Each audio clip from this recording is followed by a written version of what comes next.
I'm just going to check that really quickly. But I know Satapa Mataji is able to tell that to us also. All right, we are on live on Facebook. This is fantastic. So let's get started. Thank you so much, dear devotees, for joining this call on Friday evening, which means a lot of sacrifices, right? You could have been other places. What are some other places you could have been?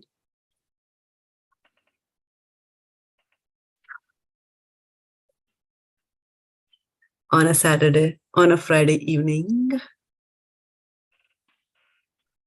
You all are smiling. Because we don't know, we are always here. Yes, that is the exact thing I was thinking. Same See, thing. that should be the sit, right? And I don't want to go anywhere also on Friday night. Awesome. Yeah, this is a good stage. Yeah.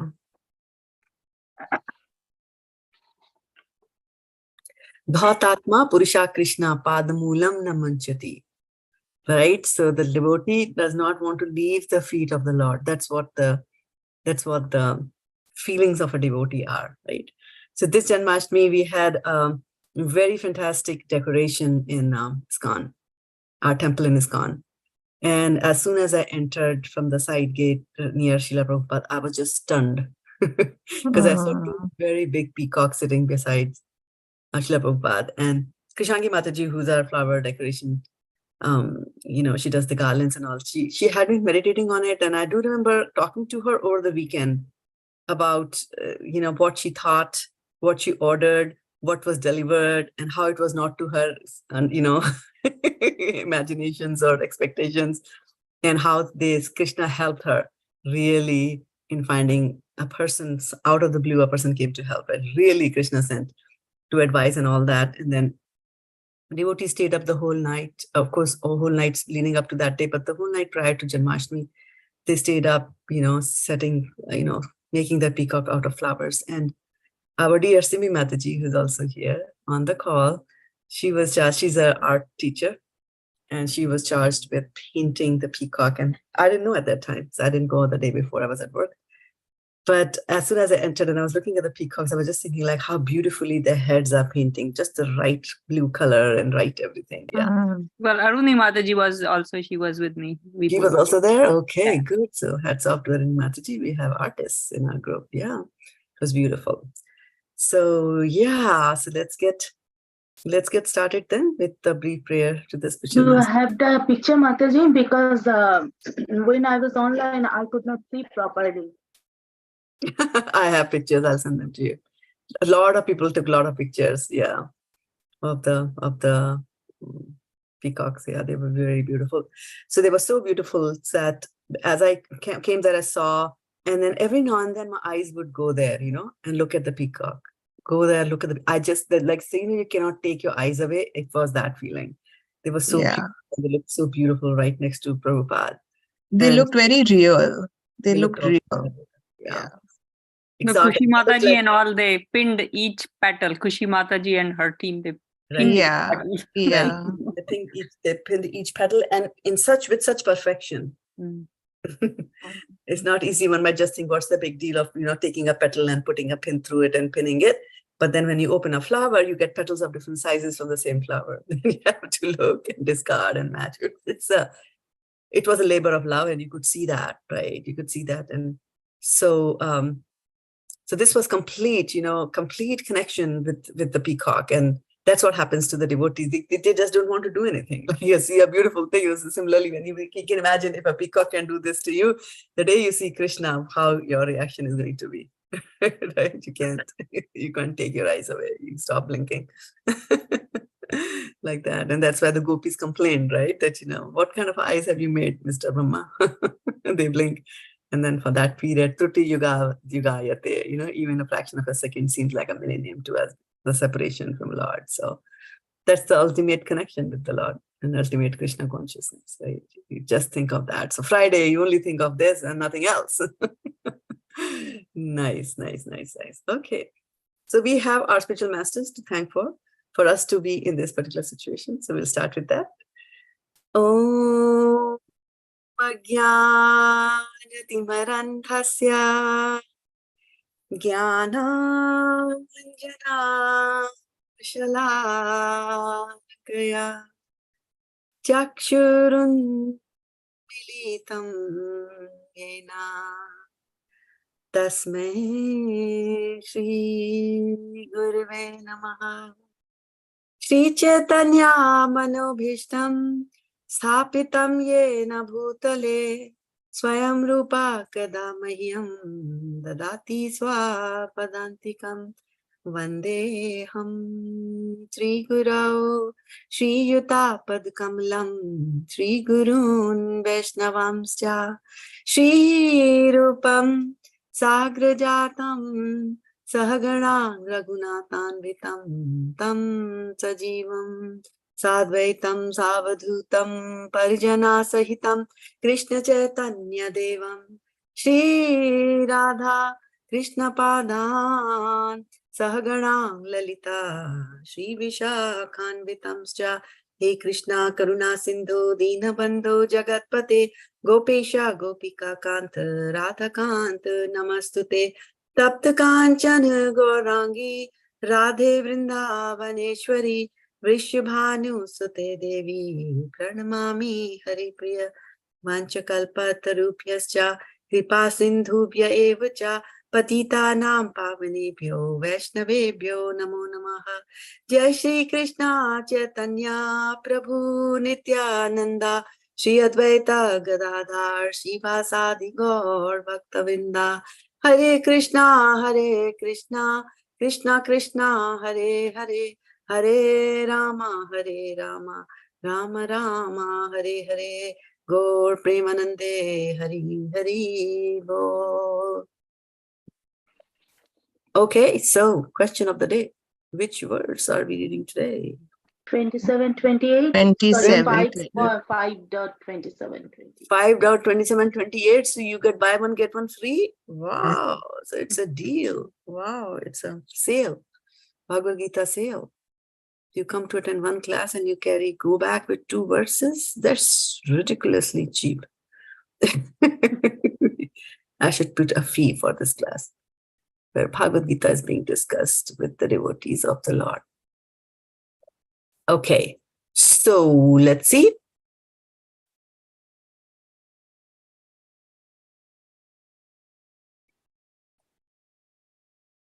Sparśān kṛtvā bahir bāhyāṁś cakṣuś caivāntare bhruvoḥ prāṇa-apānau samau kṛtvā nāsābhyantara-cāriṇau yatendriya-mano-buddhir munir mokṣa-parāyaṇaḥ vigatecchā-bhaya-krodho yaha sadā mukta eva saha. Sparśān kṛtvā bahir bāhyāṁś cakṣuś caivāntare bhruvoḥ prāṇa-apānau samau kṛtvā nāsābhyantara-cāriṇau yatendriya-mano-buddhir munir mokṣa-parāyaṇaḥ vigatecchā-bhaya-krodho yaha sadā mukta eva saha.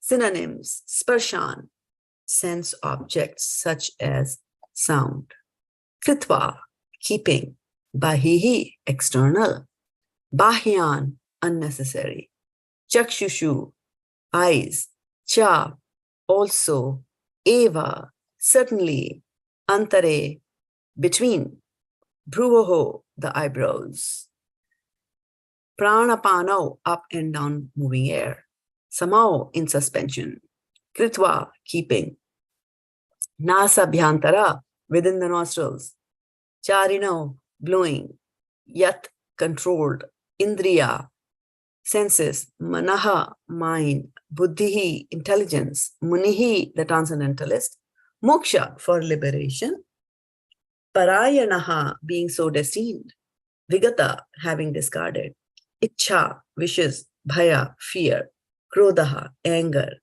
yaha, one who; sadā, always; mukta, liberated; eva, certainly; saha, he is. So let's get a little bit familiar with this verse here. So what's the Sanskrit for eyebrows? Bhruvoḥ. Bhruvoḥ. What is the Sanskrit for senses? Indriya. Indriya. Correct. And what is the meaning of discard? Vigata. Vigata. What is the Sanskrit for keeping? Kṛtvā. Kṛtvā, Mataji. Kṛtvā, correct. And what is eyes? Oh, cakṣuḥ. Cakṣuḥ. Cakṣuḥ. Okay. And what is suspending? Samau. Samau, correct. And what is controlled? Yata. Yata. What is anger? Krodha. Krodha. What is external? It's bahiḥ. Bahiḥ, correct. And then what is always?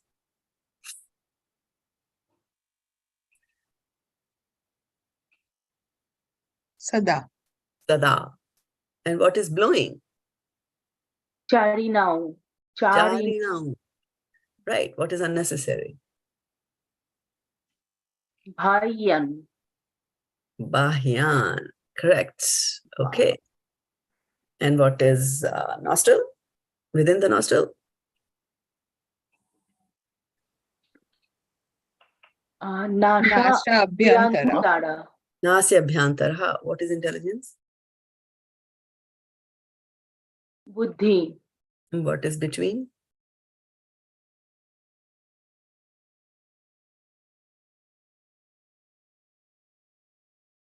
Between? Antare. Antare. Correct. Okay, so you sort of got some of the words here. So let's see translation.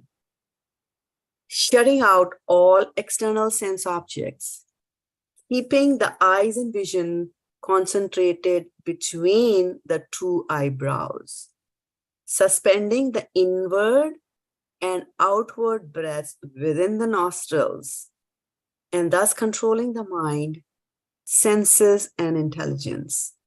The transcendentalist, aiming at liberation, becomes free from desire, fear, and anger.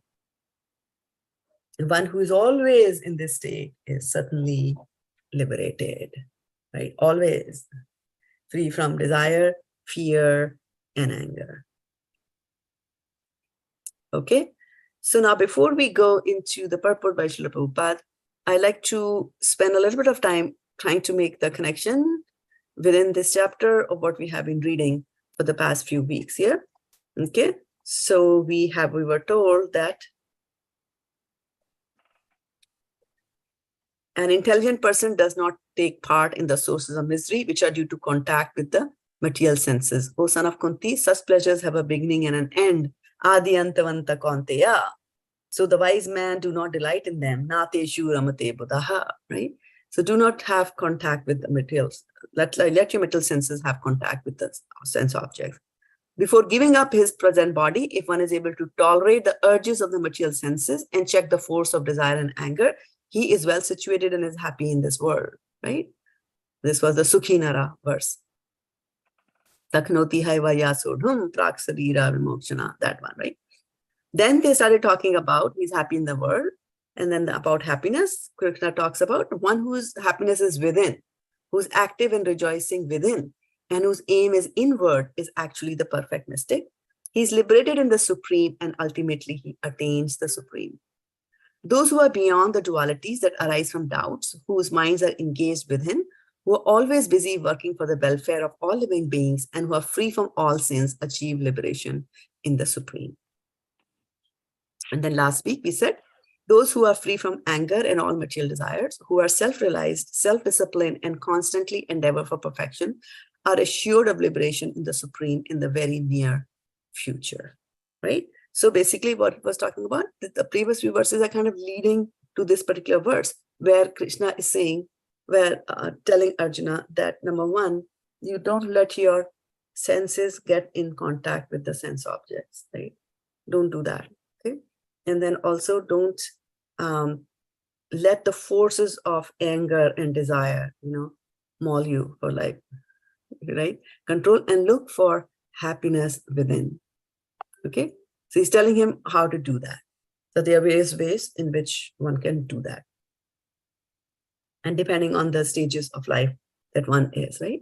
So in this particular verse, what Krishna is telling him, he's telling him about yoga, one type of yoga, right? Which is called Ashtanga yoga. So he's talking a little bit, one portion of the, or a few of the Ashtanga yoga in this particular verse, right? So let's see.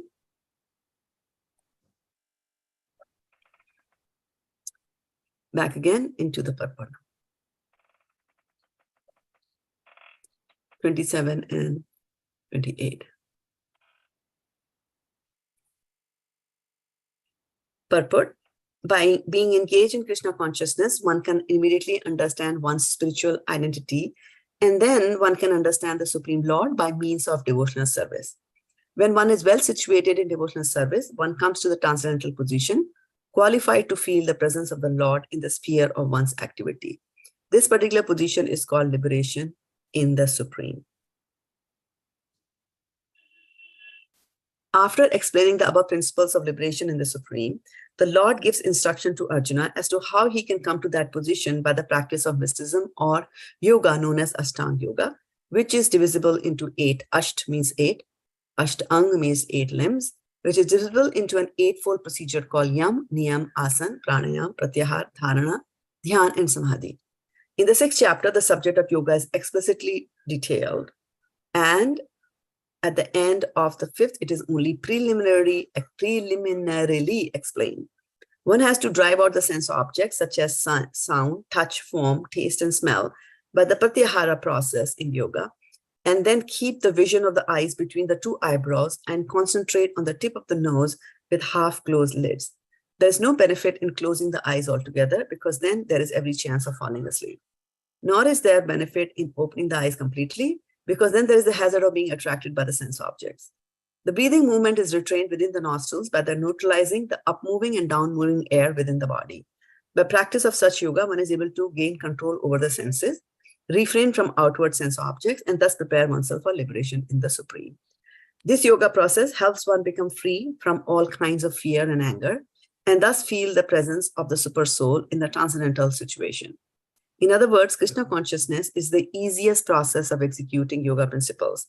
This will be thoroughly explained in the next chapter. A Krishna conscious person, however, always being engaged in devotional service, does not risk losing his senses to some other engagement.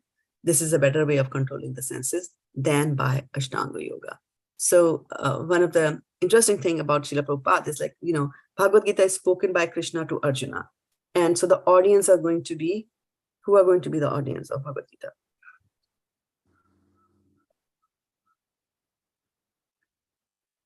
Who are the audience for Bhagavad-gita?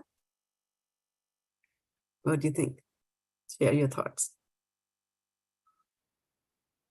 Bhagavad-gita that Krishna spoke to Arjuna. Who did he have in his mind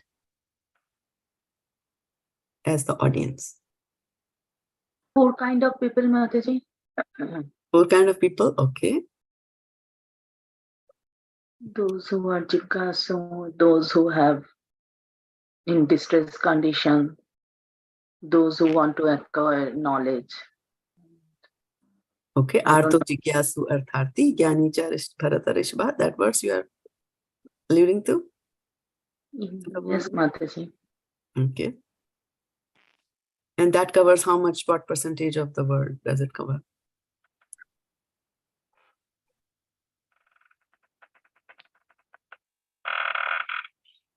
Is it everybody? Huh? Not many, Mataji. Not many, but who? If you were to call, right? There are 4 kinds of people who reach, but he spoke it for everybody, for men, for animals, for beasts, for reptiles, for everybody, right? He spoke, I was asking, who is the audience? Like, the audience doesn't listen to a different thing. Right? So Bhagavad-gita is not meant for Hindus, not meant for Muslims, not meant for Christians in particular, like that. It's for everybody, right? Anybody and everybody who can read and who has got ears to listen can listen to the Bhagavad-gita, right? So Sometimes, Mataji, those who are in distress, actually, they want, they offer their prayers to the Lord. But you see, of their own in the material way. You see, they pray to the demigods. So ultimately it reaches Krishna, but you see, they have their own way of praying to the Lord. But everybody prays in some way or the other. Yeah, that's an interesting point, prayer, right? So everybody prays some way or the other. So is that okay? No. Is it the best? No, that's not the best. Best is to, you see, pray to Krishna, because he is the supreme. That knowledge we get only from Bhagavad-gita and from our gurus and our acharyas, those who tell us. Correct. Right? So when we go back to our chapter here, we see that Arjuna had, he's talking in the first chapter, he was overwhelmed, and he talks a lot to Krishna, giving the pros and cons of fighting or not fighting, like that, right? So then he has, and of course, Krishna is also giving him instructions, right? So he has got two options. He has got action, either he does action or he renounces everything, right? So, because when he says, Krishna says buddhi yoga, so then it's like, oh, I have to connect with Krishna, so I should give up everything, right? But then Krishna later on tells him that, renunciation doesn't mean that you give up everything, right? And it's not that they are opposite. You can have action in renunciation also. By renouncing also, you're doing some action, depends on what you're renouncing, right? You could do the action, but you renounce the fruits of the action, right? So then they can be, the two, action and renunciation can be integrated. So, when it says that, by action, you can be liberated, then the question can come, right? That's okay, I just do actions and I give up the fruits of the action. So then karma yoga alone can lead me to liberation, right? So when a person is in grihastha-ashram and he can practice karma yoga, right? He does his action because grihastha has to do a lot of work, right? And then he can renounce the world and go to forests. Can you give me the example of someone who renounced the world and went to forest? Dhruv Maharaj. Oh, he came back.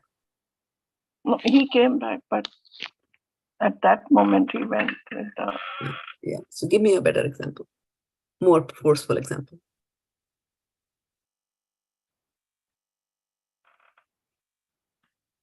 Somebody who renounced the forest, renounced the world, and he was a king. I'm giving you a Ram, Lord Ram. Oh, but he came back. He was banished. Oh, He did not renounce him. He was banished by the father. Oh, yeah. Bharat Maharaj, correct, for 500 points, right? So a person can renounce and he can go to the forest, right? So when a person is in grihastha-ashram, you will do a lot of karma yoga. But then later on, when you come to vanaprastha and sannyas. Now, the question here is that sannyas is prohibited and vanaprastha also is not, a very viable option in Kali Yuga. So you can stay wherever you are living, in your own home, in your own family, but you can change your internal thought process and go into vanaprastha and go into sannyas, right? So when you are in vanaprastha and sannyas, a person might not be doing karma yoga, right? So like old retired grandpa doesn't have much duties around the house to do and things like that, right? So at that point, the person can take up Jnana yoga, right? Or he can take up, Ashtanga yoga. So he can also take up Bhakti yoga. So these are all the various, ways in which one can, try to achieve the Lord. Right? And then, so a person, when he is in the grihastha-ashram and he's doing karma yoga, that has a purifying effect on him. So there will be a progressive improvement in that person. And then, he will be able to renounce the world. That doesn't mean you, put on a kopin and you leave the home and go away, right? So in this particular word, Krishna is telling him that, okay, fine, there's knowledge to be obtained and things like that. He has said that in the previous verse. But here he's saying that, okay, you know what? If, one is not doing karma yoga, that is, if one is not doing the work for Krishna and he's doing the work for himself, sakam karma, right? He's doing sakam karma, doing things for your own pleasure, endeavoring for your own pleasure, then ultimately you're only going to get unhappiness. Dukhalayam ashashvatam. That is what this material world is, right? So then, you can go to the next stage, karma yoga, do your actions, activities, etc. But then if you want to be liberated, then you can practice Ashtanga yoga. So Ashtanga yoga, what is Ashtanga yoga? So we can talk about that. So we did discuss Ashtanga yoga a few months ago, I think, right? And so let's see, I did have a PPT for you on Ashtanga yoga. And let's bring up. So let me know when you're able to see my screen here.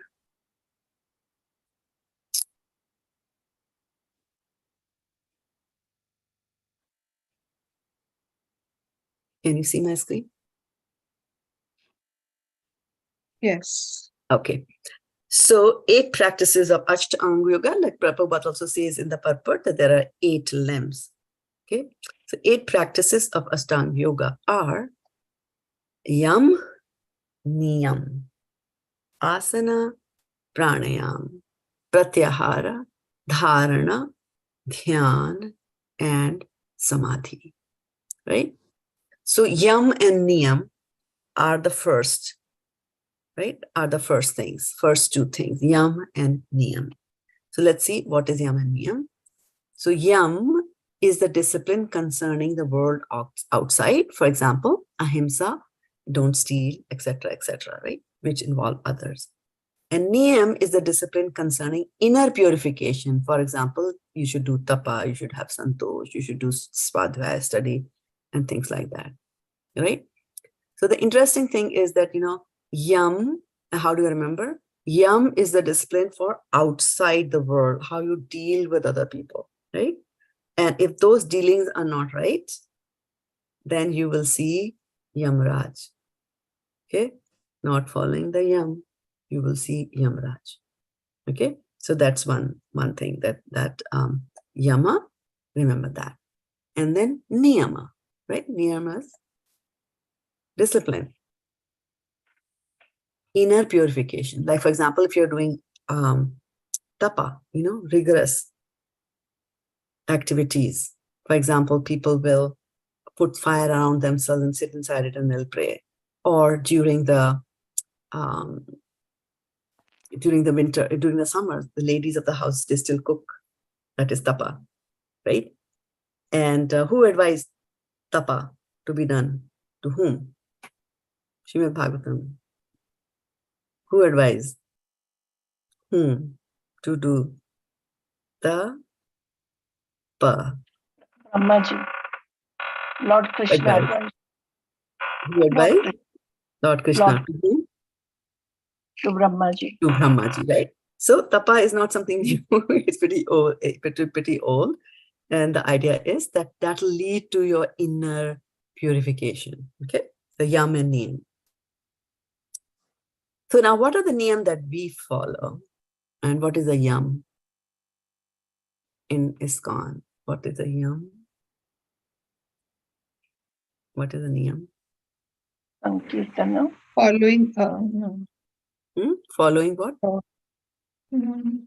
Following 4 regulative principles. Yeah, as a discipline. Yeah, that's what I was to say. But it says for outs. It's the world outside. That's what I was. Yeah. So no meat eating means no killing anybody to eat the meat.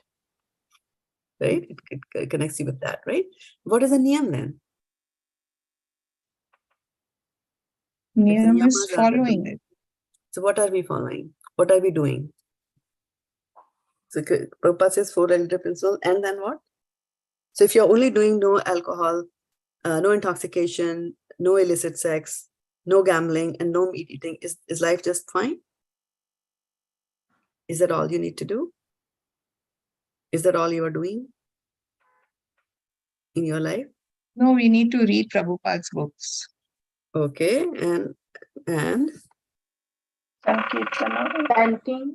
chant 16 rounds, minimum 16 rounds every day, right? So that's what we are doing here. Okay, so then we have the other 6 limbs of Ashtanga Yoga.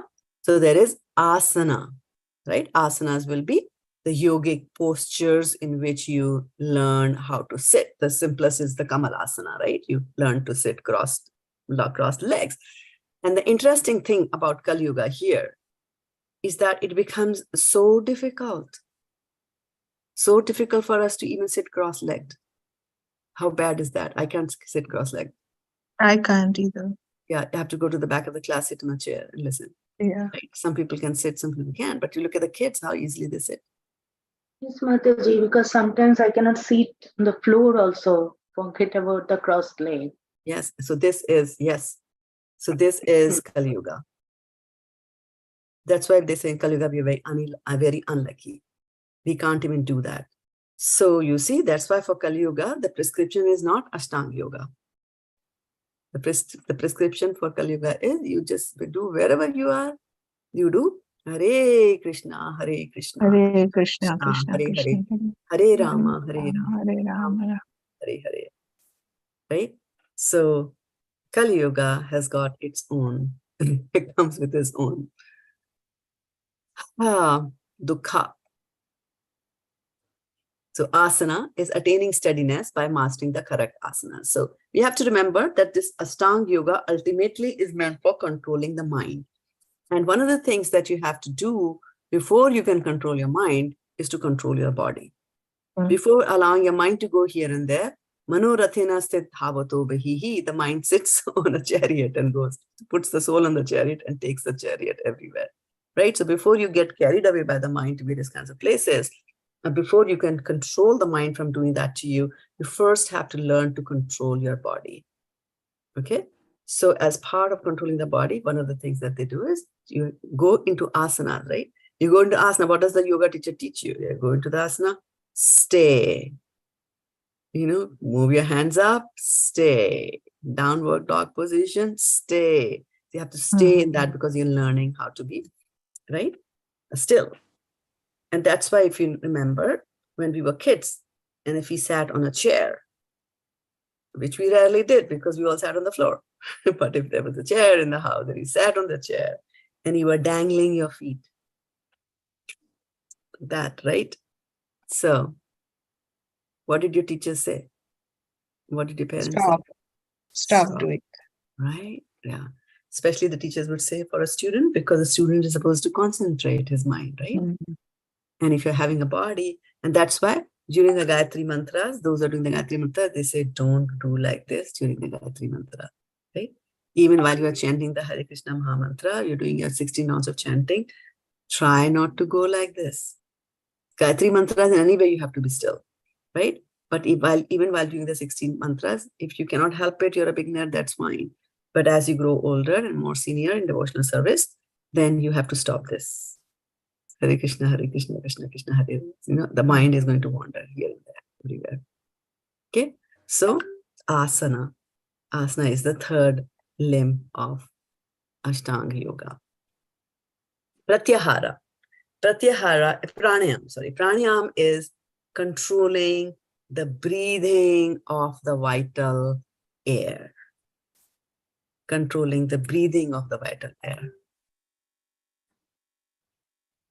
Okay, so controlling the breathing. So we have to first understand a few things about the breath, right? Krishna calls it life breath. Okay.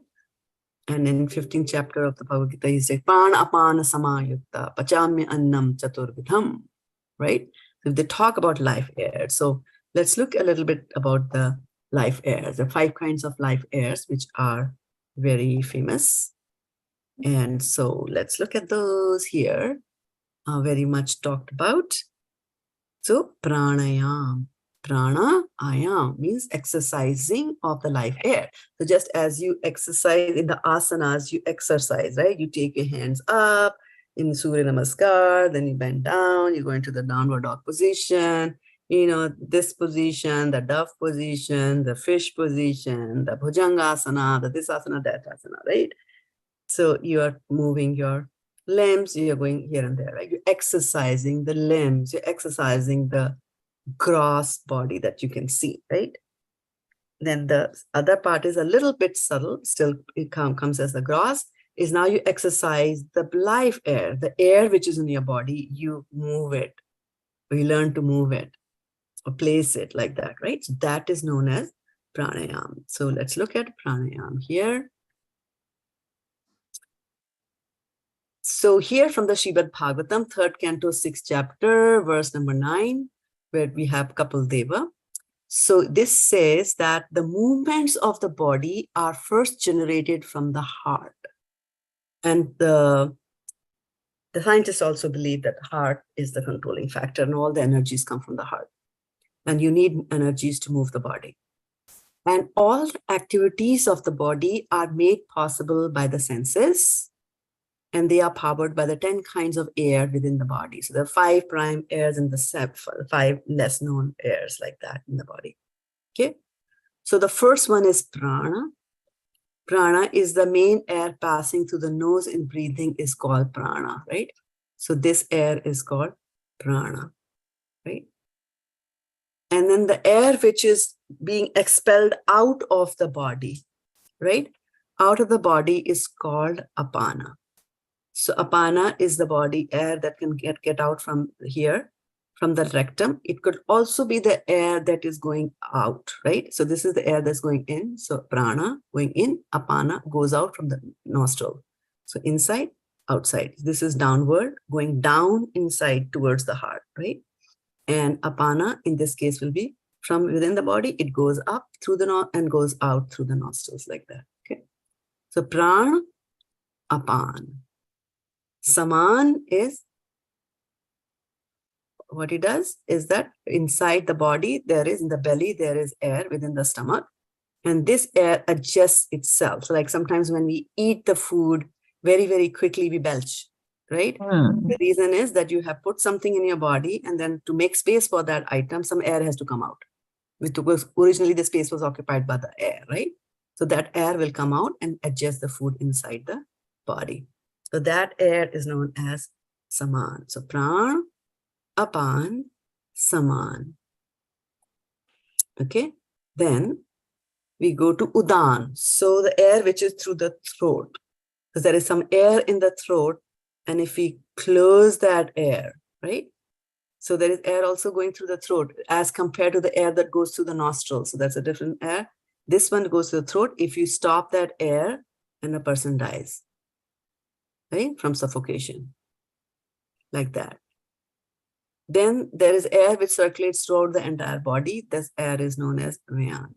So prāṇa, apan, saman, vayan, udan, and prāṇa.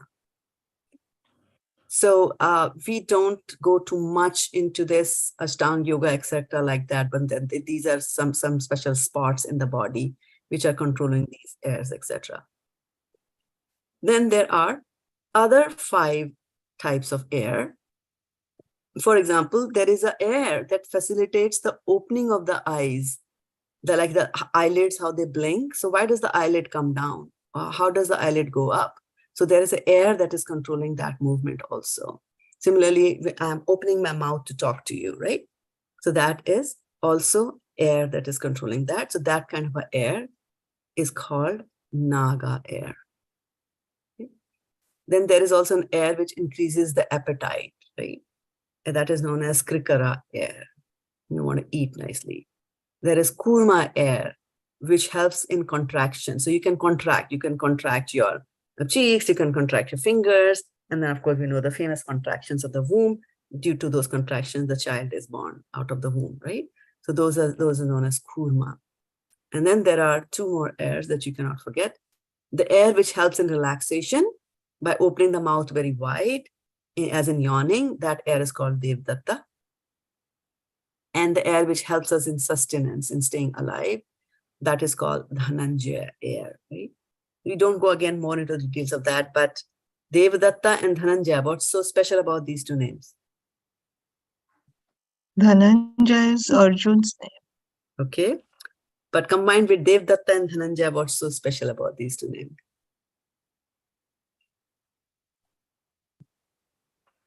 Devdatta.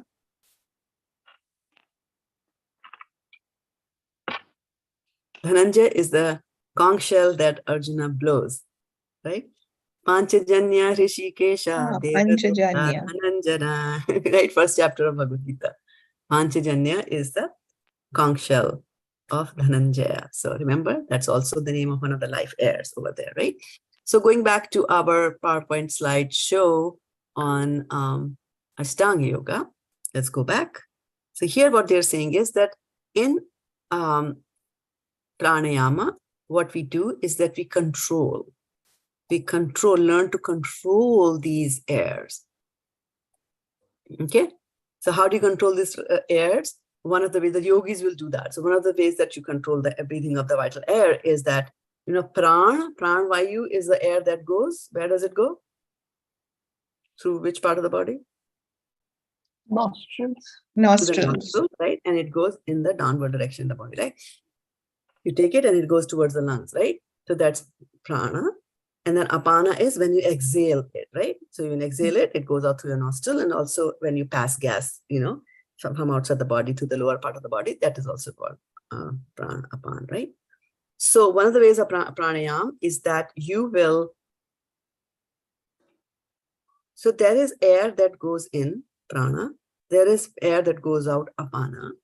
And what the yogis, an Ashtanga yogi will do is that he will control and increase the, it is not very noticeable by us, but between inhale and exhale, between prana, right, and apana, right, inhale and exhale, there is a short gap. It is imperceptible to us. To us, it looks like it's a continuous thing, right? Right, but there's a small gap. And what the yogis do is they increase that gap when they are not breathing. Okay. Now, anyone who comes into this world has got a predetermined count of how many breaths you are going to take before you die. Okay. So if you increase the duration between an inhale and exhale, that's what a breath is. If you increase the duration between an inhale and exhale by holding the breath between an inhale and an exhale, what's going to happen to your life? It's going to lengthen. It's going to lengthen, right? So that's why you know how yogis can live for 400 years, 500 years. They have increased this duration of one breath. And that was a count, 100 breaths. Okay, I'm going to wait for 100 years between the first breath and the second breath. Your life is increased. That's how it goes, right? 100 breaths. And that's why you will see that there are so many yogis, so many so-called yogis, I mean, because it's a mystic power. So they are able to do that. And then they will be in some kind of, they'll come in some kind of a show, and they will go inside a trunk, and people will lock the trunk, and they'll take the trunk and bury it underneath the ground. And then 2 days later, everybody will come, they will open the trunk, and he's alive, right? What was he doing inside? He was holding the breath.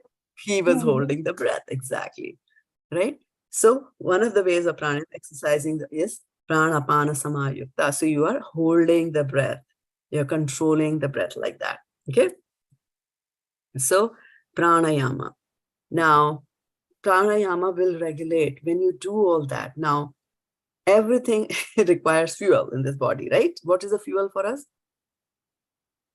Food. For the gross body is the food that you eat. What do you think is the fuel for the mind? It's a subtle body, right? So mind sustains on air. It requires air. Okay. Mataji, how, just kindly explain it. How is this subtle body which is sustaining the mind? Not the subtle body is not sustaining the mind. Mind is a part of the subtle body. Subtle body is not sustaining the mind. My question was, what sustains the mind, which is part of the subtle body? That is what my question was. What sustains the mind? What is the fuel for the mind? Mind is working, right? Agreed or not agreed? Yes or yes? Yes. Yes. How long does it work? What is the shift? 24/7. Yeah. 24/7, exactly. Even when you're sleeping, the mind is active. Right? Dreams. Yes, Mataji. So I think Varshana Mataji wanted to tell means how the air help to sustain. Yes. How the air helps to sustain? Was that your question, Mataji? No, means you told that the air is the fuel of the mind. So Correct. then how it's related, Mataji? Means can we explain? Because if you hold your breath, then your mind will also stop, which is a good thing. Oh, Right? Try doing that. You'll notice. It can't race as fast as it does. It needs air. Right? that means all your focus at that point will be on your breath. So that's why the mind cannot work. Like that's one thing. Yeah, where is the breath? Where is the breath? That's also mind working, right? But this is the one of the ways of giving it less fuel, like putting your car in the neutral gear versus pressing your foot on the pedal, right? You press your foot on the pedal. If there is air, then the mind can work. If you remove air completely, the mind will have to stop, right? Hare Krishna, Mataji. Hare Krishna, Prabhu, Dandavat Pranam. And Mataji, I just wanted to add that how air is fuel to the mind is like when we breathe in air, like the lungs actually take it in and oxidize the blood, and the blood is what is actually going to the brain to give it energy, and that's how it actually is. Correct. However, there's a difference between brain and the mind, right? Brain is still the part of the gross body. So that is still required. The gross body needs more than air. It also requires aloo, paratha, chawal, rice, dal, fruits, because all that, right? Brain. But mind is the subtle body. And mind is actually located in the heart region. Yeah. Manaḥ, right? Brain is. Thank you. No problem. Yeah. So mind is there. So mind sustains on air, needs air to breathe. So in pranayama, what we're doing is we are regulating it. And so by doing this, I will learn how to hold it in between. I will do various kinds of bhastrika, anulom vilom, like brahmari. You'll do all kinds of things in pranayama, right? There's so many ways of doing pranayama, and you'll do that. You will see immediate effect. You try doing pranayama, your office colleagues will start asking you what's going on. Why do you look so nice, right? It has immediate effect on it, right? And the second thing is that you also get pranayama when you recite verses in Sanskrit. If you open your Srimad Bhagavatam and start reciting the Sanskrit verses, pranayama automatically happens because those words are written in a specific way with a specific Sanskrit meter that just by pronouncing them, you get pranayama. So that's the amazing thing. When Garuda flaps his wings, when he's carrying Vishnu, when he flaps his wings, they sound like verses of Samaveda. Samaveda is the musical part of the Vedas. It sounds like that, right? So in the Ashtanga Yoga, where we are leading towards, yoga or connecting with the Supreme, right? These are the limbs, these are the steps that you would do, right? Yam and Niyam. Yam is outside world. And then Niyam is inner purification, right? So Mataji, it's only when we read Bhagavatam, not Bhagavad-gita? They said about Bhagavatam, but I'm pretty sure Bhagavad-gita will have its own effect. Right? So we talked about Yam, Niyam. We talked about asana, like, keeping still, learning how to stay still, because a still mind requires a still body. And then the fourth is pranayama, which is controlling the breathing of the vital air. Then pratyahara. Pratyahara is a very interesting thing. Pratyahara basically means that, look here, you know what? Your mind, your senses are always going to reach out, sparsha. What do they want to touch? What do your senses want to touch? They want to touch the sense object, right? For example, if I were to say, hey, do you smell that? Do you smell that rose perfume? Or do you smell that jasmine air coming from the window? Do you smell that? So the eyes won't look anywhere. Which organ will start acting? The nose. The nose, right? Because the nose is meant to touch smell. Eyes will not be bothered. Eyes might start looking, where is the window? because he said it's coming from the window, right? So they'll try to look that. So each sense has got its object that it wants to get attached to, right? So pratyahara. But they work collectively. No, Mataji, eyes look and the nose goes there. Yeah, they will work collectively. They will do that, but they have their own separate objects. Yeah. And one will aid the other in sense gratification, right? So this one, pratyahara, is basically saying that you learn to withdraw your senses. And in the second chapter of Bhagavad-gita, Krishna gives a very nice example where he says that just as a tortoise learns how to withdraw its limbs and put it inside, right?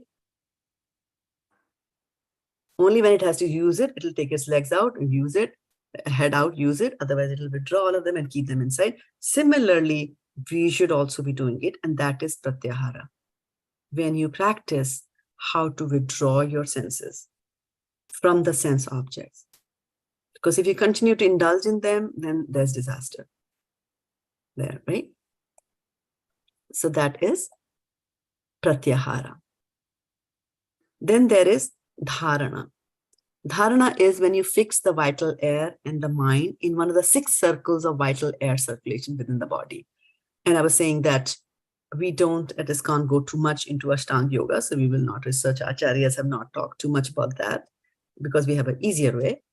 So basically there are chakras or circles in your body. And like I was saying when I was explaining the airs, that, you know, there are certain points and you concentrate on that, and that way you control your air, etc. And one of the chakra actually is, you know, outside. It's a little bit above your body. It's somewhere over here. Okay. So, have you ever noticed that if you are sitting in a restaurant or someplace public, right? And you are looking at, there are benches, you know, so people, like in a restaurant, you know, there are benches and what is that? Table and chairs, and where people sit facing each other, right? So you could be sitting on one table talking to your partner in front of you. But then if you look further back, you will see the back of the next table, right? Person sitting on the next table, right? Are you with me? You're sitting in a restaurant, you're looking at the person with whom you're dining face to face. But then if you look further, you will see the next table and you'll see the back of that person, right? And then the person you were talking to goes off, right? Use the washroom or wash the hands or whatever, leaves, right? So now you are looking at the back of the person, right? While you're waiting what to do. The person whom you're talking to has gone, so now you're looking at the back of the person. And suddenly that person turns around and looks at you. Has it ever happened? Yeah. You're looking at somebody and then they suddenly turn and look at you, and then be like, ooh, I hope I turned my eyes away fast enough for them not to know that I was looking at them. How does that happen? How do they know? There are no eyes in the back, right? So what happens is that this antenna over here, this portion over here, catches, their thing catches what is happening. From that level, they can see, right? All over. So they see somebody is acting, that information goes, and then they turn and look around. So it's interesting. It's interesting science. It's interesting topic, but we don't waste our time in all that. Okay? Ashtanga yoga and all that kind of stuff, because it's mystic yoga and it's going to give you a lot of mystic powers, and they can be deluding. Okay, so we try to stay away from them. Don't spend too much of time researching tonight and saying, okay, I want to find out where those vital points are. It doesn't matter, right? And in the Utkramantam Siddham Vapi Bhunjanam Ya Gunanvitam, in the 15th chapter of Bhagavad-gita, it talks about how the body, how the soul steps into the body or steps outside of the body, right? And when it steps outside the body, the soul goes, the super soul goes, right? The subtle body goes. Subtle body also goes with the soul, right? And the life air also goes into the next body, whichever is there, right? So when the soul leaves the body, the destination of the soul is determined by which part of the body the soul left. So if you leave from the holes, the lower holes of the body, then you go to lower planetary systems. And the best place to go, if you leave from here, you will go to the higher planetary system. So the yogis are into enjoyment, right? The enjoyment in this material world are not enough. They all have figured it out that I can do something over here to guarantee a good life in my next life also. So you can do Ashtanga Yoga and learn how to control your life air. There are points in the body, and you can bring it to a level over here so that at the time of death, you control and you say, I'm going to leave the body from here, like that. But guess what? What's going to happen? You're going to get a better body. You'll be elevated to a higher planetary system. But then, Shine Purne Marte Lokam Vishanti. After your pious credits have died down, you will come down to this material world again, right? So it's not good. It will not bring you out of this circle of life and birth and death. Okay. Nonetheless, it is there. So what we do here is in dharana, we fix this vital air in one of the 6 chakras of the body. Then dhyana is meditating on the limbs of the Lord and the Vaikuntha leader. Now, this is a very interesting thing. Dhyana is when you are doing meditation, okay? And you have got full focus. Now, what does Krishna say in this particular chapter on the focus, right? Where is he asking you to focus? What was the process he's saying? Shutting out all the external objects. What is the term from Ashtanga Yoga that we discussed? It talks about shutting out the external sense objects. Niyama. Shutting out the external sense object.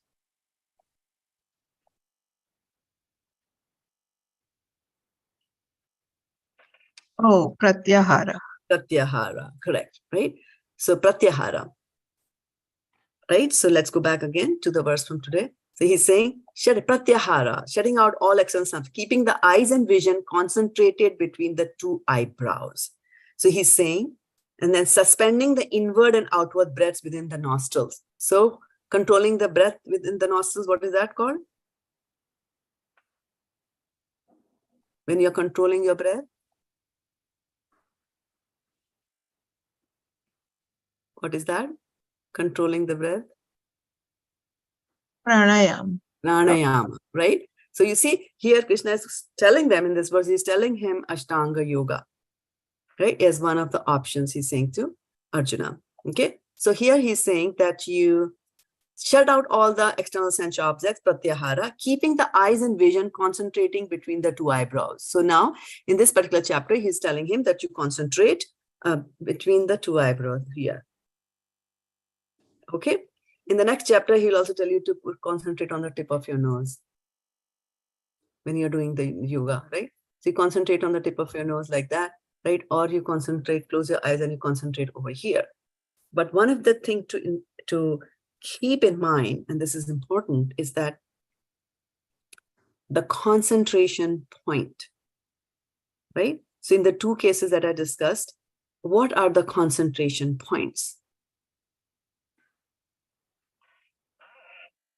In the 2 examples that I gave you just now. Between the eyebrows. One concentration point is between the eyebrows and the other And one tip of the nose. on the tip of the nose, right? So these concentration points, remember, are not the point of concentration. You see, the concentration point are not the point of concentration. Basically means that if I'm just looking over here at the tip of my nose, or if I'm just, close my eyes and I'm trying to, focus my attention over here, the focus of the focus, I'm trying to focus my attention here, but what am I supposed to be thinking at that time is not about the tip of the nostrils or the space between the eyebrows. The point of concentration should be Krishna, right? You should be focusing on Krishna by bringing your focus over here, so it doesn't really matter.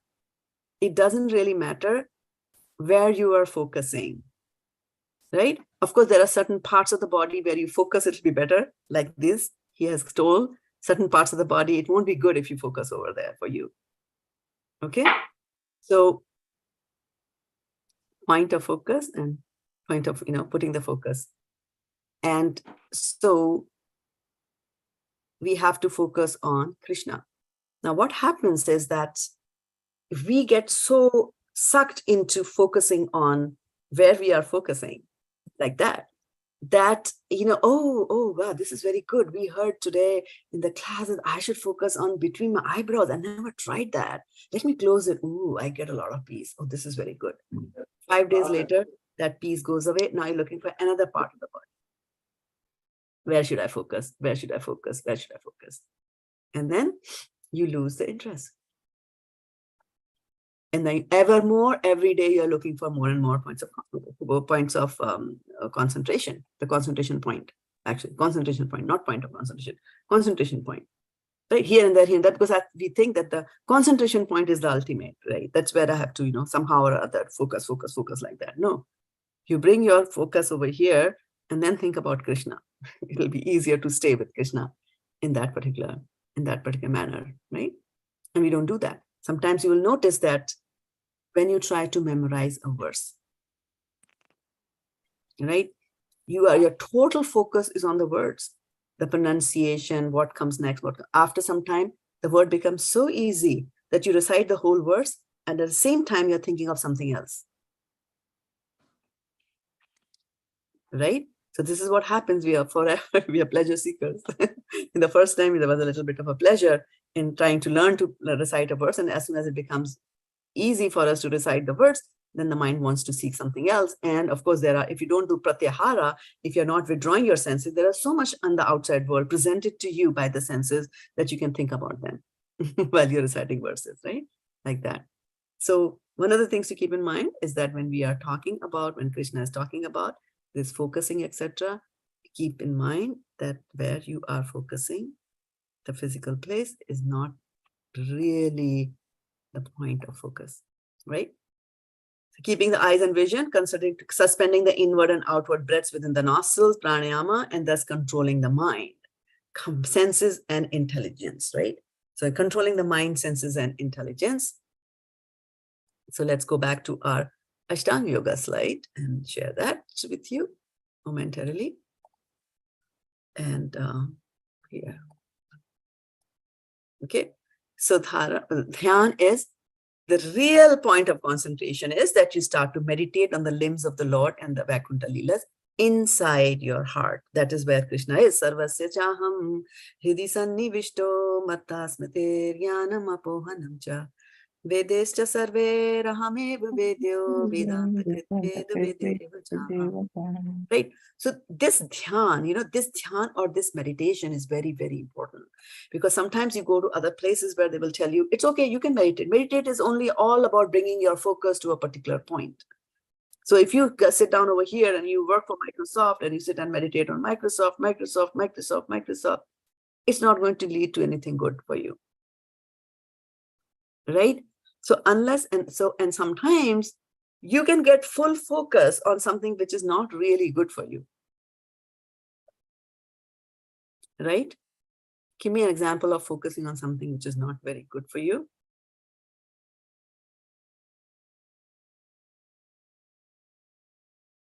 Can we focus on something which is not very good for us?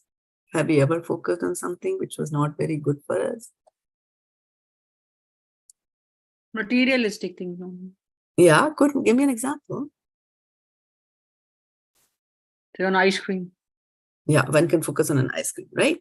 So we have to learn, dhyan is not just focusing on anything, not just bringing your focus to a particular point and letting it stay there for 48 hours or whatever. No.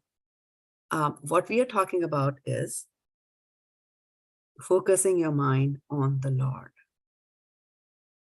And I will bring up a prayer that we used to do, which is our favorite. Vigyapati. Panchaka. Okay. Yeah.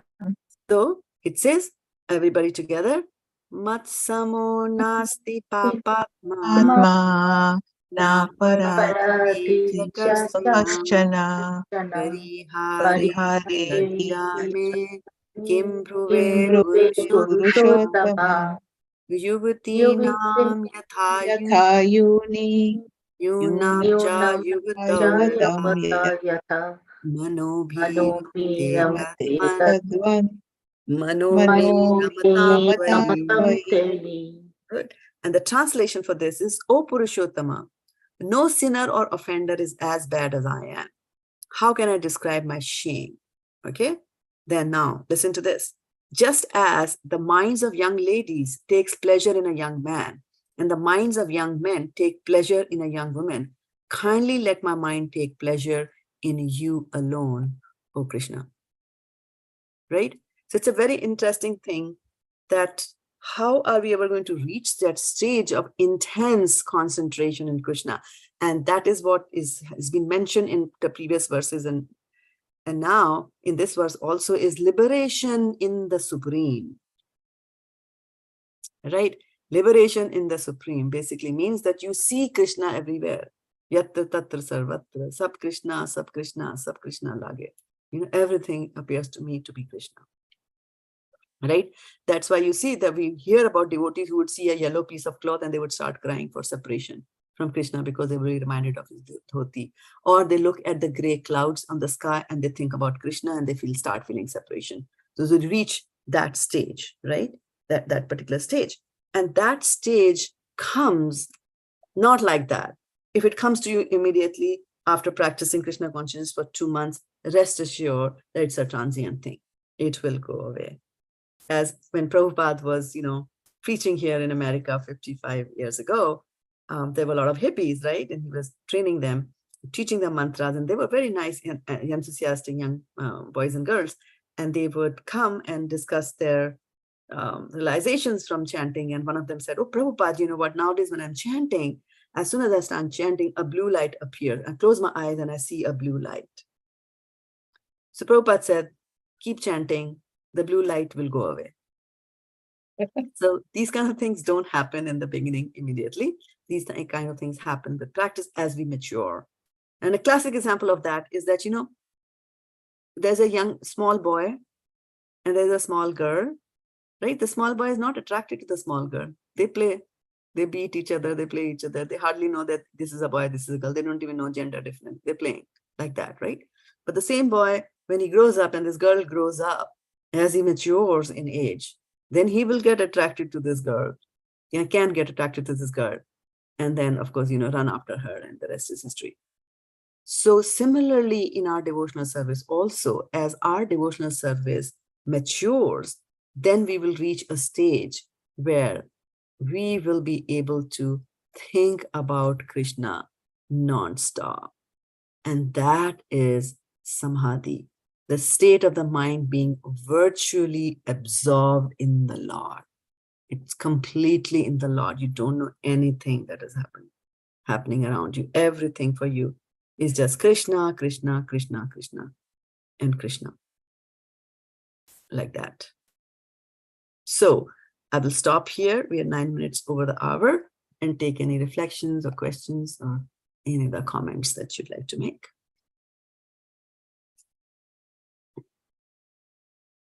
Any word that you heard, anything from today or from previous years?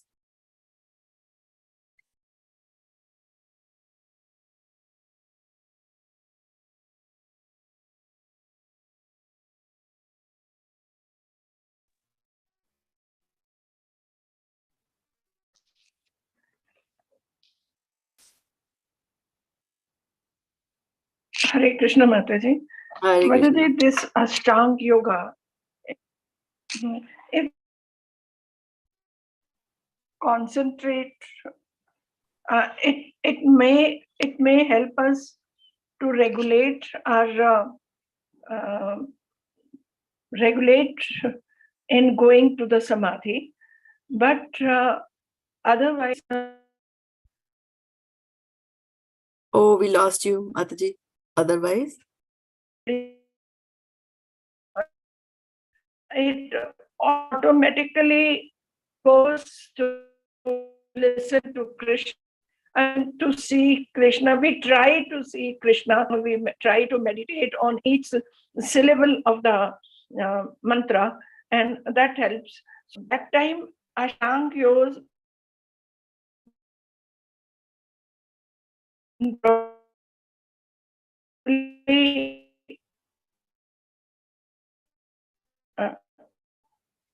whether it helps or doesn't help, because when we are thinking of Krishna, and it automatically goes. So, am I right, Mataji? Varshana Mataji, I was only is it? I was only able to hear parts of your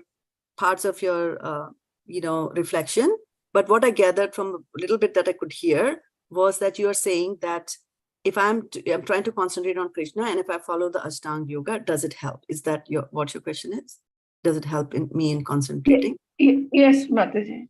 Yeah, it will help you in concentrating your mind if you try to do pranayama, etc. But those are, if you have the time to do that, get up in the morning, do some half an hour of asana, half an hour of pranayama, then definitely it will have its effect. But do not do them in isolation, right? So there is yoga that we do, Ashtanga Yoga, simple Ashtanga Yoga, and then there is Bhakti Mishrit Ashtanga Yoga.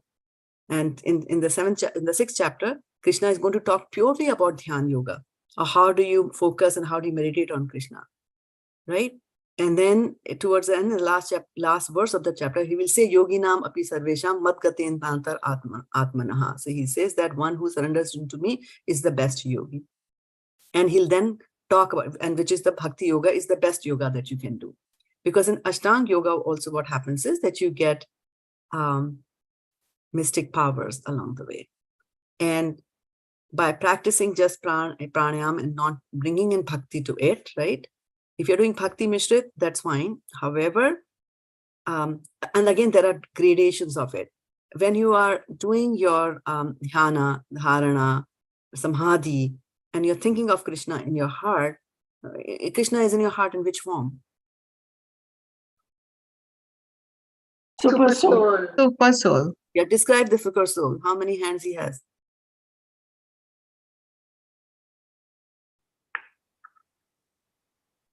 In my opinion, he has 2 hands, because I see him in 2 hands or 4 hands.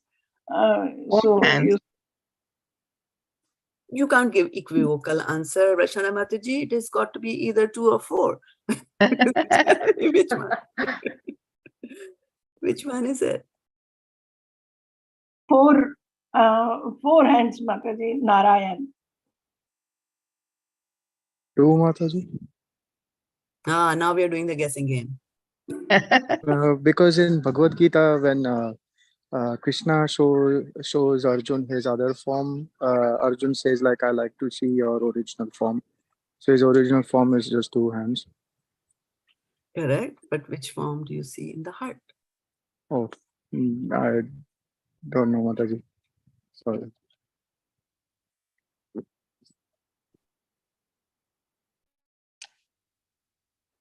Vishnu form, Mataji. Correct, Vishnu form. And what is Vishnu form? Please describe. 4-handed form. Correct. So you see Krishna in the 4-handed form, right? And suppose you were, hold on for 1 second. I'm just trying to bring up. Okay. And suppose you were concentrating on Krishna, or you were concentrating on Vishnu and then you die, right? Yam yam vapi smaran bhavam. This is good. Where will you go? Yanti deva pratyadeva pratim yanti prativata bhutani yanti bhuteja, right? Yanti matyajinopi ma. So if you're concentrating on me, you will go to me. So who were you concentrating on, by the way? You said Vishnu, right? So where will you go? Vishnu Dham. What is Vishnu Dham? Is Vishnu Dham Goloka? No, says Simi Mataji, and she's correct for 500 points. Right? So the form of Krishna that you see inside your heart is Paramatma or Vishnu. It is 4-handed.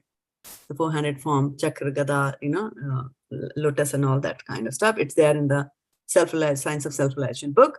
And in the 9th chapter of Bhagavad-gita, Kavin Puranam Anushashitaram Aniyam Samanusmaridya Sarvasya Dhataram Achintya Rupam Aditya Varnam Tamasa Parastat. Just describing in your heart. What sort of a Krishna are you going to see in your heart? So it talks about Anushashitaram. Anushashitaram means controller. Who is the controller, Vishnu or Krishna? Who takes care of controlling? Who's the cop? And who's the boy who plays? Vishnu is the cop. Vishnu is the cop and Krishna is just playing, right? So Vishnu is the cop. Anushashitaram. Anur Sam can become smaller than an atom. So Krishna in the form of super soul enters even into the atom. Anushasitaram, Anur Sam, Anusmaridya. If you smaran karo, Anusmaridya. Sarvasya Dhataram takes care of everybody. Right? Sarvasya Dhataram, Achintya Rupam. You cannot rake your brains and think about and describe his roop because you have mundane faculties. Right? Aditya Varnam. Aditya is what? Aditya means what? The name Aditya. You've got any relative called Aditya? Heard of any person called Aditya? Aditya means what? Meaning of Aditya?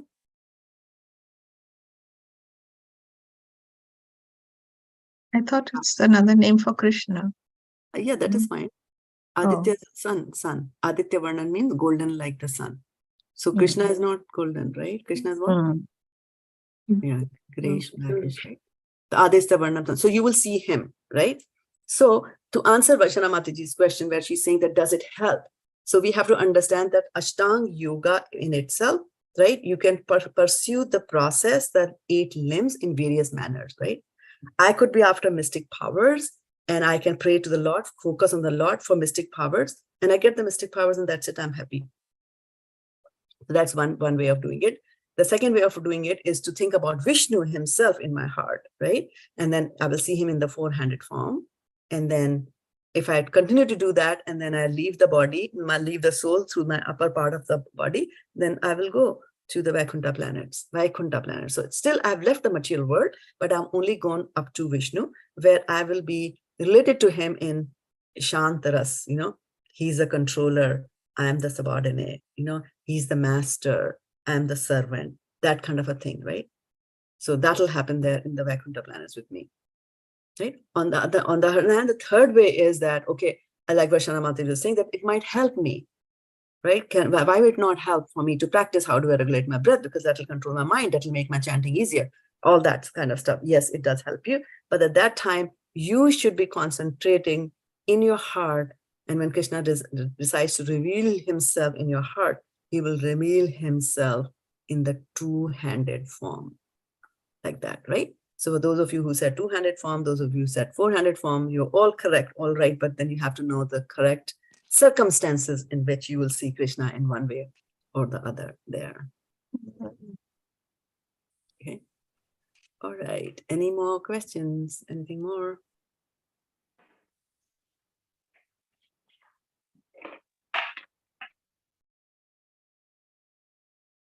Anything else we should cover? So Mataji, if we don't breathe, can we concentrate? If you don't read, can you concentrate? Breathe. Yes. Breathe. If you don't? Breathe. Breathe. Like if we control If you don't our... breathe, yes. If you don't breathe, you'll be able to concentrate. Who stopped breathing? Srimad Bhagavatam story. Tell me. Who was the devotee who stopped breathing and created a havoc in the universe? Dhruv Maharaj. Dhruv Maharaj, yeah. No. Yeah, Dhruv Maharaj learned how to stop breathing, right? Altogether. So people, they can do that as well. So if we control our like breathing first, we can do it for 30 seconds or, you know. And you like, can prolong that. You can prolong that, right? So that is one way. It is difficult. It is not an easy thing to do. Sitting down and meditating is also not an easy thing to do, right? So that's why they say, take the Bhakti Yoga. What is Bhakti Yoga? Bhakti is loving devotional service to the Lord. What is devotional service? Doing something for the Lord. So the way you jump into the car and come to the temple 6 times a day, loving devotional service. Why would you come? It's love for Krishna that makes you come over there and do it, right? So that is called Bhakti Yoga. And there also you are concentrating. Actually, when you are sitting and you are washing the pots in the kitchen, it's total samadhi. You're washing Krishna's food, or Matajis who are cooking, like it's constantly thinking, how will this be? Radharani, will the salt be okay? Radharani, you please take care of the salt. Surrender mood. Right? Will he like it or not? Did he eat it or not? Those who are dressing, after dress the deities or go to dress the deities, will say, oh, I painted the Radharani. Why is she looking chubby? Like that, they will keep on asking questions. Like that. So when you're doing that kind of a seva, when you're connected to the Lord, when you're reciting Bhagavatam, you get pranayam, right? When you are observing days like Ekadashi, etc., you're doing pratyahara. When you're following the 4 regulative principles, it's complete pratyahara, right? You're not doing this, you're not doing that, like that. And you're chanting, and when you say you hear and chant, then that is meditation, that is dhyana. And when your meditation, when your chanting becomes so pure and so concentrated and so not, offenseless, that becomes samadhi. So you will do that Ashtanga yoga, but in different ways through bhakti yoga, because he says that other things are difficult for those who are in this material body, where, especially in Kali Yuga, the mind goes here, there, and everywhere, like that. Mataji, I find like when I'm chanting, my mind actually is racing faster than anything. Correct. And so this is very natural. This is very natural, but slowly with sustained practices. Constantly when you do abhyas, then Arjuna says exactly what you're saying. Is that chanchalam hi mana Krishna pramati balvad tasyaham nigraham manye vayur iva sadushkaram. To control the mind is more difficult than trying to control the wind. The wind, yeah. Right? How do you as you said, like if you're washing pots, like especially in the kitchen, like in the temple especially, actually you're more concentrated that time because your thoughts are only on that. Correct. So all the time so the more seva you do, that's why Guru Maharaj says, your seva will save you. What does it mean by saying your seva will save you? This is how the seva saves you. By allowing you to focus your attention, try to cook something for the Lord. I'm sure you cook daily for the Lord. You know how it is. It's not easy. You can't be on the phone and chattering away and try to make food for Krishna. You will be focusing completely.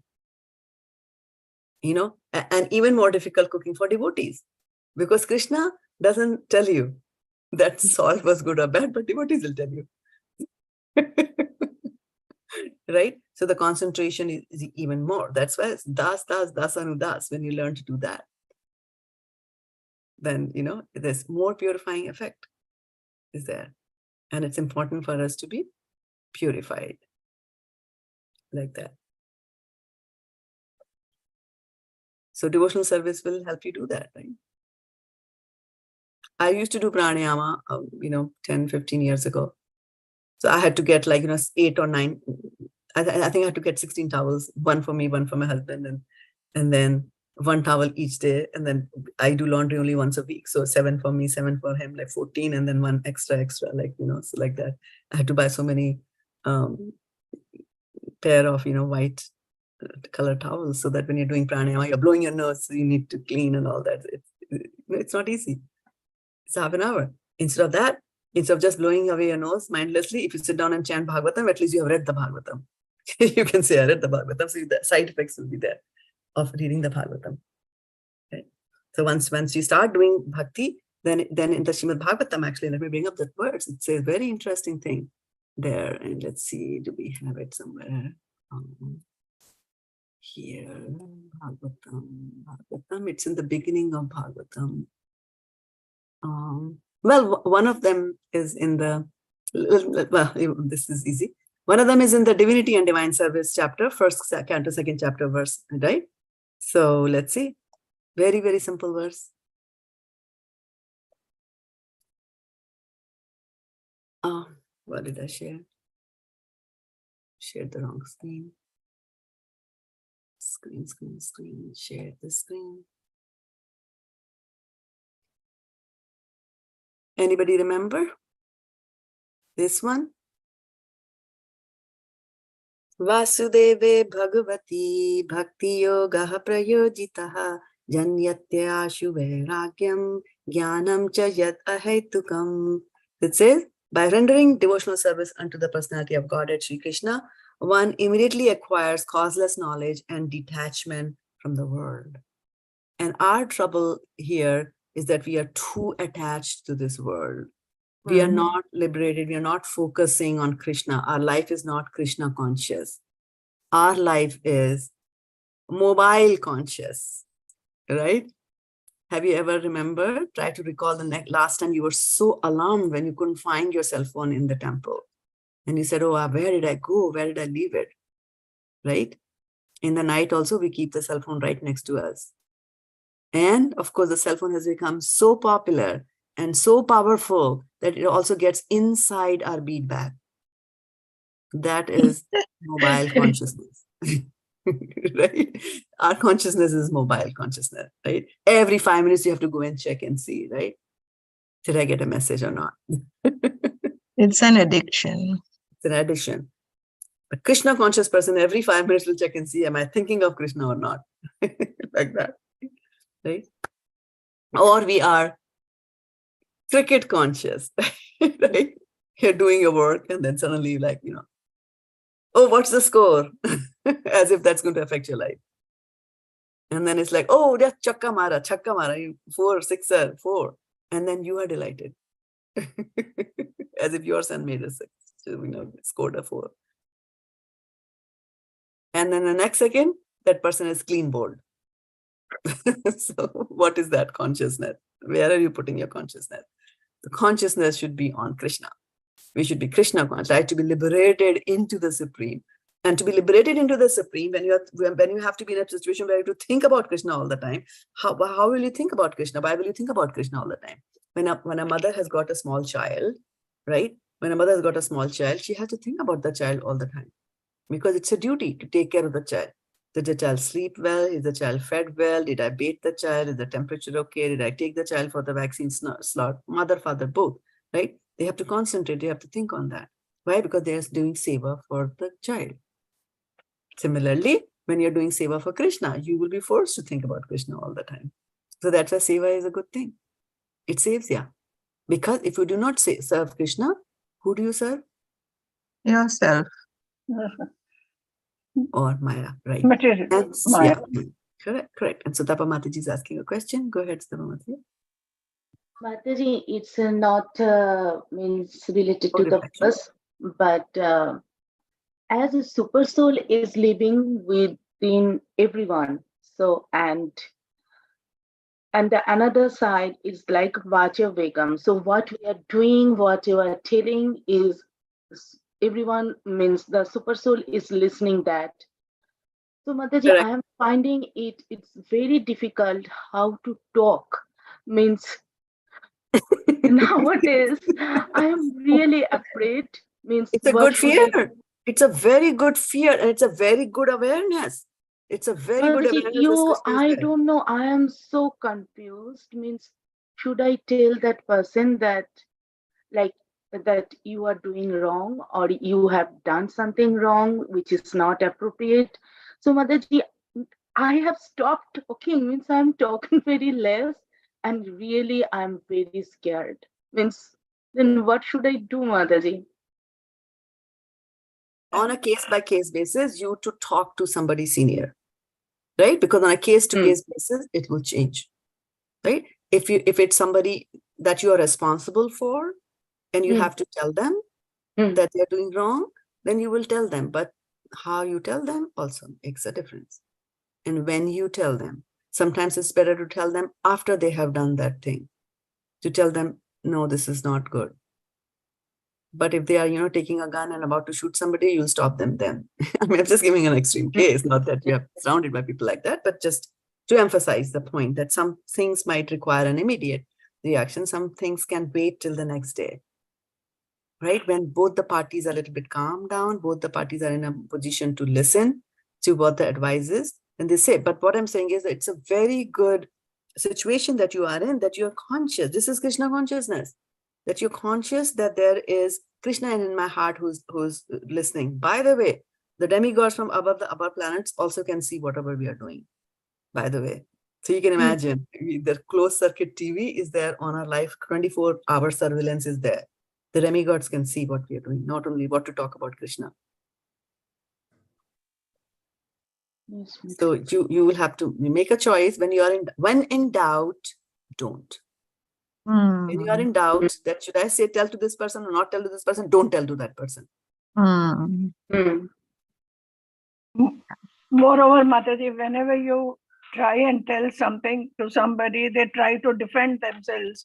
So I personally feel it's better not to tell them. And you do your action. If your action can teach the person, fine. Otherwise, let them do what they want. Time will teach them. Correct. And actually, that is the approach Krishna also takes. Right? He says, I let them do. So also remember, Siddhapa, that there is a Krishna in the heart of that other person also. And Krishna has sanctioned them that thing to do. So everybody is on their own journey, right? The first person is, and as Varshana Mataji said, that your actions, be a acharya, where you demonstrate through your actions what a devotee is, rather than through lectures like I'm doing, right? So your actions speak louder than words. And also, sometimes we say that, okay, I'm doing Krishna consciousness, and I come to these classes, and why does my daughter or my son or my wife or my husband, why don't they come to this class? And then the argument starts in the home. Right? Why are they not attracted? Why are they not attracted to Krishna? Right? So here's the example for that. There's iron, and then there is magnet. Okay? So if you take a small iron filing, like a little filing, right? And you bring the magnet, you touch the magnet, it will touch, it will get attached to it, right? Now, if you bring a more powerful magnet, even if you show the magnet from a distance, this iron filing is going to jump and get attached. We used to play that game when we were kids, right? With magnets. That's what there's a blade, and we used to do that. So if you want people to be attracted to Krishna consciousness, if you want them to be attracted to what you're saying, then become a powerful magnet. People will jump. Who was that powerful magnet who came to USA? Prabhupada. Prabhupada. There you go. So you see, from his life, you see clearly, people jumped and got attached to him. What was it for him to be attached? For people to get attached? He was a devotee. Devotees have attracting power. We're attracted. They attract. Thank you, Mataji, and thank you to Varshana Mataji also. She helped me to clearing my doubt. There you go. Yeah. Mataji, Vachu Vegam, right? Vachu Vegam, the urge to speak. Yes, Speak. Mataji, I always think that. The Yeah. controlling Right? So the you are mind. learning control. They are learning control of the mind, which is very good. Mataji, now I need the permission to leave. Okay, Mataji. Always. Thank you Thank so you much so for much. joining. And I think we all should Very leave, good. right? 7:30. Okay, go ahead. Mataji, one question comes to my mind. Like you say, when we are concentrating between our two eyebrows and thinking, and I think of you see, of a journey that I'm going to Krishna. I will go to Krishna, and Krishna is in front of me, or I'm reading Bhagavad-gita or Srimad Bhagavatam, or suppose I'm not reading at that time and I leave my body. That time, will I go to Brahman destination, or I'll reach Krishna consciousness? Okay. Now I will ask you a couple of questions. Who go to Brahman? What sort of a devotee what sort of a person goes to Brahman? What sort of a sadhaka goes to Brahman? What sort of a transcendentalist goes to Brahman? Mataji,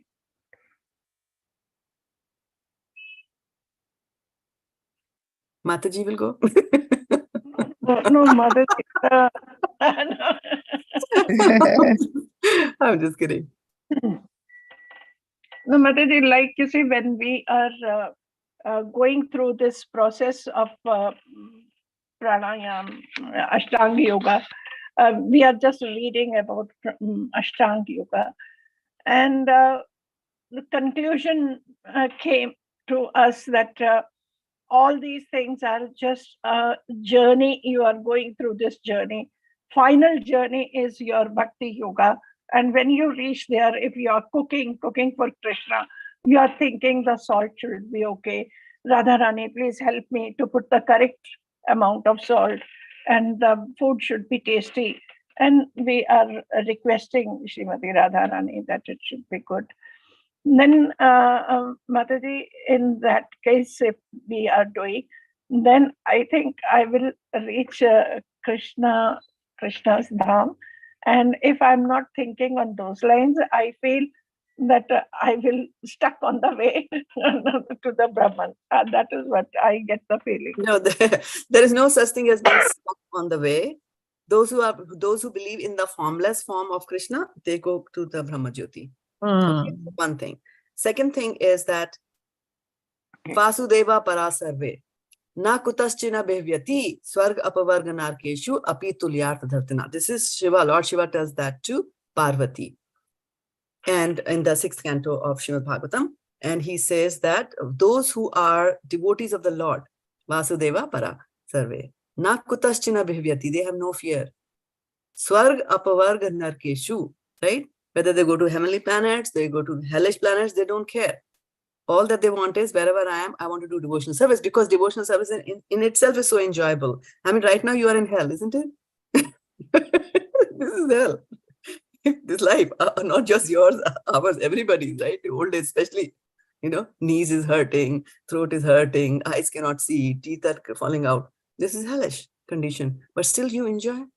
You're so happy. Yes, that's what I was about to say. Right. That I still feel that I'm a lucky person. Correct. That I met such good devotees, and they have encouraged me to come. Correct. And that's why. So this was when this verse, correct. And that's what I'm saying. That's why they don't care. All that they say is give me devotional service, because they have tasted that devotional service, and they know it is only devotional service that's going to help you, stay in any kind of planets. Any kind of planets, you can say that. And this narration that I said was when Maharaj Chitraketu laughed when Parvati was sitting on the laps of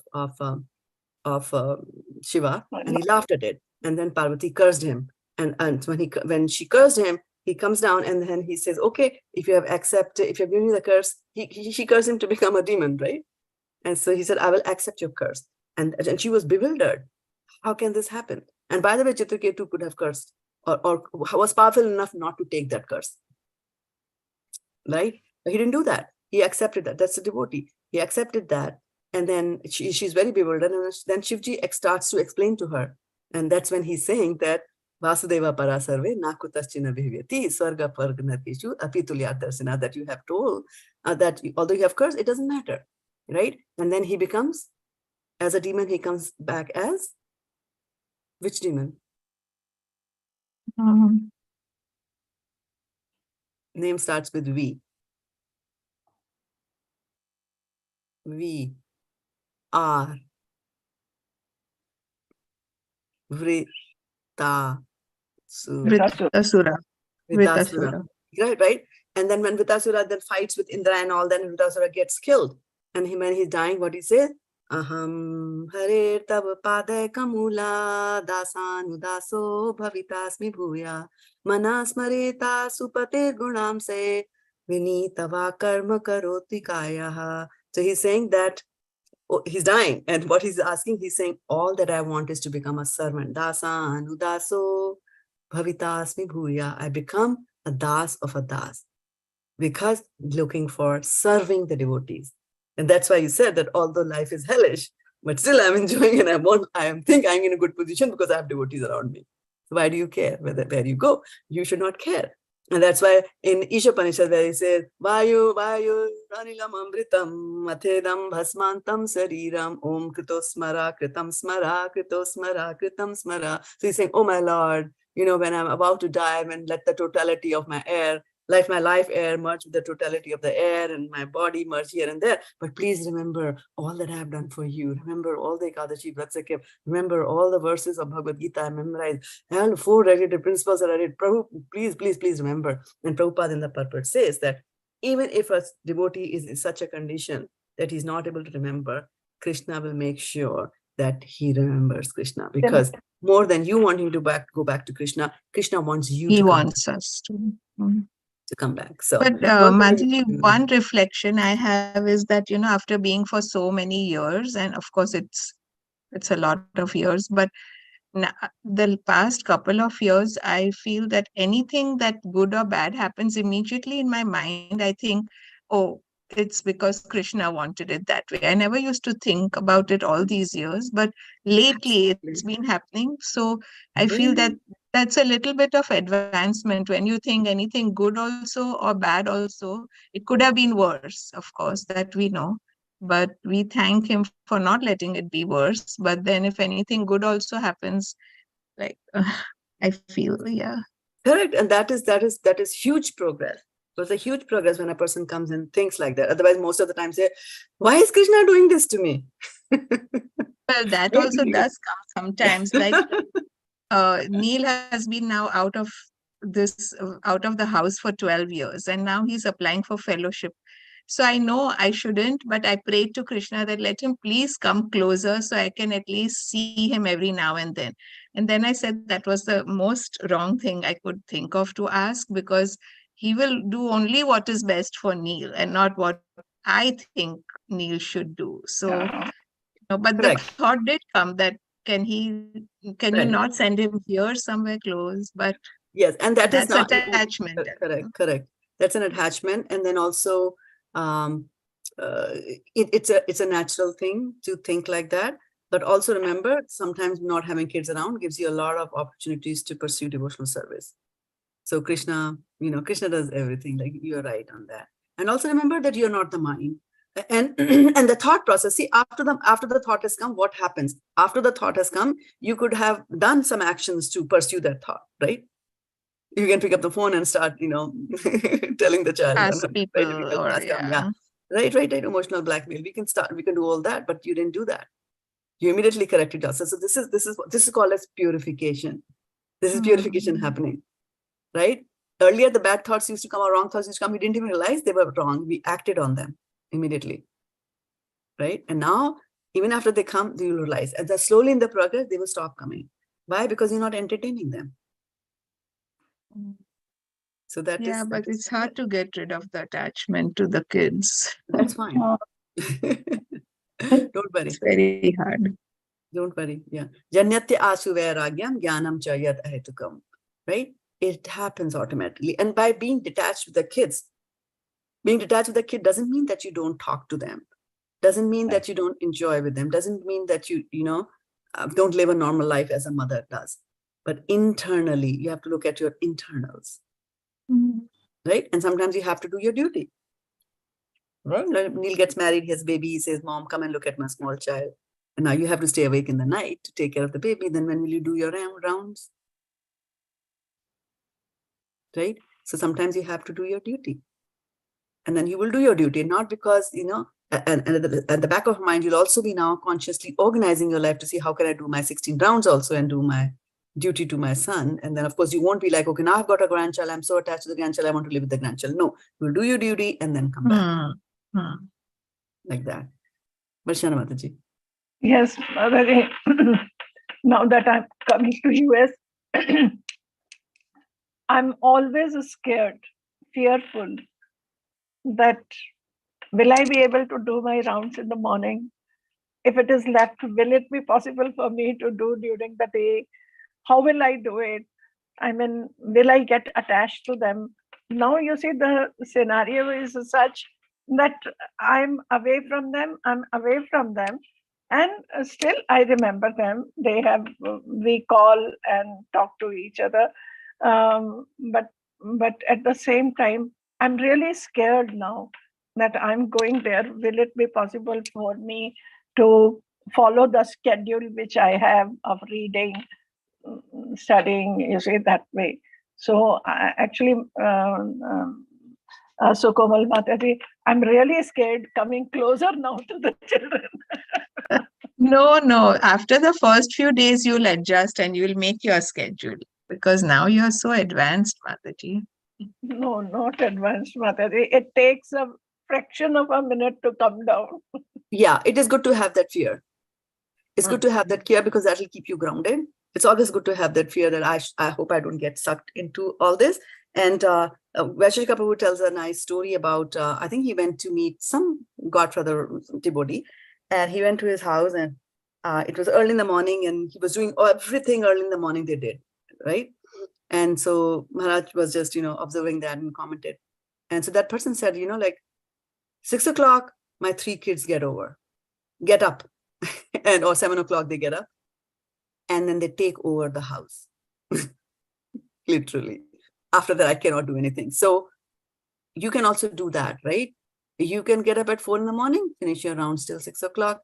And then, you can spend your time with your family, whatever they're doing, have breakfast, lunch, and then they will go do their own things, own places, right? They will do your own things. Then you get back your time. Then you can read your Bhagavatam. Then they come back again, lunch, whatever. Then you take care of them. So you'll have to do flip-flop between those, right? Yeah. And things like that happen when you are staying at somebody's house. You are their guests. You are dependent on them. Actually, you are the dependent there. So you won't have that much of flexibility. But then as you are dependent, sometimes you have to follow the rules of their house, right? Because that's not your house. Yeah. And then Luckily, I it's have a temporary. Luckily, I have a separate kitchen, Mataji, so I'll have a separate everything. Right. You have a Well, separate kitchen, and what you can do is that you can try to learn newer and newer recipes of nice, tasty things and offer it to Krishna, and then offer it to the grandchildren, right? If they are around, or even the children if they are around. So, you could still be engaged in seemingly materialistic things like learning how to bake, learning how to put icing designs, new types of halwas, new types of, food, different types of cuisine. You can learn to make all that. And, you're still seemingly doing something that is for the family, but you're actually giving them prasadam, which they would have never gotten in the first place. So look at it as this way, that Krishna has placed you there. Now you see how you can do Sankirtan there. Sankirtan doesn't necessarily mean talking, right? Not necessarily vachovegam, not necessarily reciting Bhagavad-gita loudly when they are sleeping. No. Sankirtan will also involve prasadam distribution. And prasadam distribution doesn't necessarily mean going out and giving it to others. It starts in the home. Charity begins at home. So you'll be good. Krishna will take care of you. You just have your strong desire that I want to complete my chanting in the morning. So you get up in the morning. If your family makes you stay awake in the night, they want to talk or do whatever, then you sleep in the afternoon. So that, you can still get up in the morning early like that. Or try to set your boundaries. They will understand. And be firm also. You can threaten to go back to India. So yeah. Okay, I have to really go now. Yeah. It's 12 minutes to 8, and I'll take your leave. But thank you so much for joining. Wonderful questions, wonderful discussions, and happy to see you all here. Thank you so much, Shraddha Mataji. Kripa sindhu bhayeva patitanam pavanebhyo vaishnavebhyo namo namaste. Hari bol, Hari bol. Thank you, Shraddha Mataji. Thank you so much. Thank you, everybody. Yeah. Thank you. Hi, Smita. No